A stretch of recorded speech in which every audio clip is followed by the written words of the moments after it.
back alive. Cannibalism high in the Andes.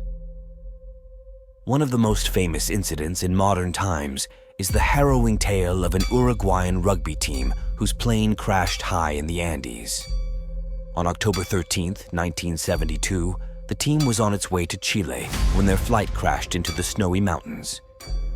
Of the 45 people on board, 29 survived the initial horror. But things would only get worse. The ordeal that followed would last 72 days. In the high altitude of the Andes, starvation sets in quickly, and after a few days, one of the survivors picked up a shard of glass and began slicing off bits of flesh from one of their comrades' buttocks. It was clear that they would have to resort to cannibalism in order to survive.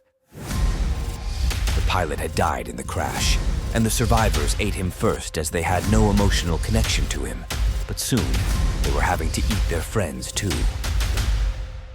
Soon after, they found a transistor radio and learned that the search effort had been called off. After an avalanche struck and killed 8 more of the survivors, it was decided that a team would go out to find rescue. 2 men set out west in the direction of Chile.